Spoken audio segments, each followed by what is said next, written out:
ये कितनी बड़ी कॉन्स्पिरेसी है सर, और क्या किया जाना चाहिए हिंदुस्तान को इसको काउंटर करने के लिए, या छोड़ना चाहिए, इसको होने देना चाहिए?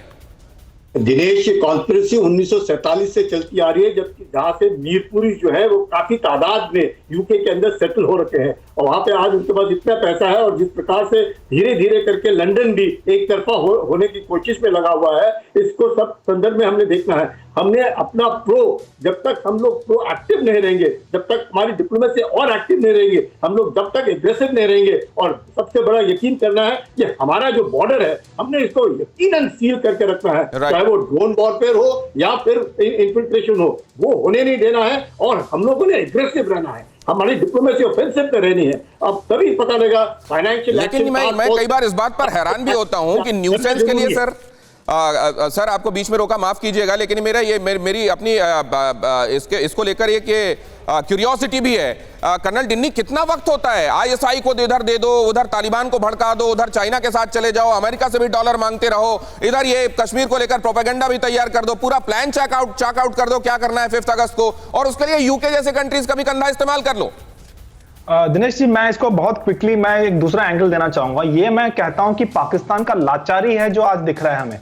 आप सोच के देखिए, कुछ सालों पहले अगर कश्मीर में कुछ भी होता था, यूएन में सिक्योरिटी काउंसिल पर डिस्कशन होता था, यूएस प्रेसिडेंट अपना बयान देता था, पूरे जो विश्व के नेता थे वो बयान देते थे। आज ये हालत हो गई है कि ट्विटर पे कैंपेन चला लो, कोई प्लेकार्ड पकड़ लो, ये इस नौबत पे है। और आप देखना 5 अगस्त पे कोई भी देश का कोई भी राजनीति या कोई दूत या कुछ भी नहीं होने वाला। ये सिर्फ अपने कुछ लोगों के सामने कैमरा पकड़ के करेंगे, और इसके अलावा कुछ भी चर्चा नहीं होने वाला। ये हालात है, ये पाकिस्तान की जो लाचारी है वो दिखाती है। ये पाकिस्तान का एक बम है जो निश्चित रूप से फुस्सी साबित होने वाला है, ये कहना है कर्नल डिन्नी का। लेकिन मैं इसको लेकर जाना चाहूंगा राजन साहब के पास। राजन साहब, भारत ने स्पष्ट कर दिया है कि आप छोड़ दीजिए, आप कश्मीर को लेकर बात करना छोड़िए, पीओके पर क्या करना है ये हम बताएंगे। ये अप्रोच, यही रवैया होना चाहिए हिंदुस्तान का।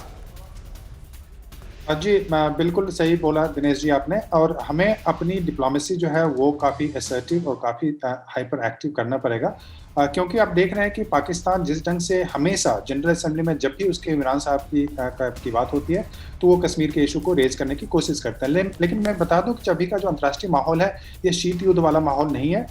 यूके एक थोड़ा सा पाकिस्तान को भी कई बार वो प्रोटेक्ट करने की कोशिश किया है, इसमें कोई शक नहीं है, लेकिन बाय एंड लार्ज अगर अमेरिका की बात करूं, रूस की बात करूं, या फिर जो वेस्टर्न डेमोक्रेसीज की बात करूं, तो उनको पता है कि जो कश्मीर में इशू है वो एक तो कि जो टेररिज्म पाकिस्तान एक्सपोर्ट करता है उसके कारण से है, और रशिया तो यह भी रशिया कश्मीर को इंटीग्रल पार्ट ऑफ इंडिया मानता है, तो पाकिस्तान ऑक्युपाइड कश्मीर को भी उसका भारत का हिस्सा मानता है। तो हमें अपनी डिप्लोमेसी निश्चित रूप से एक रिएक्टिव नहीं करके प्रोएक्टिव करना पड़ेगा।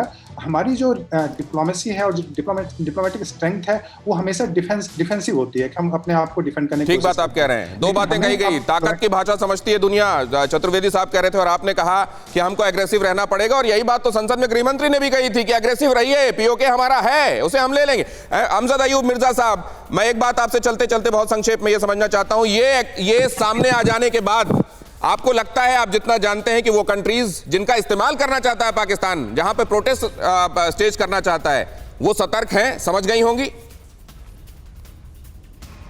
ये तो अब जो हमारे इंडिया के डिप्लोमेटिक मिशंस हैं, ये तो अब उनका काम है। हमारा काम था जानकारी देना, खोज लगाना, वो हमने खोज लगाया है, और हम मजीद खोज लगा रहे हैं कि कौन कौन से इंडिविजुअल हैं, कौन कौन सी एनजीओज हैं जो इंडिया की। ये आपने बहुत बड़ी बात कही है सर।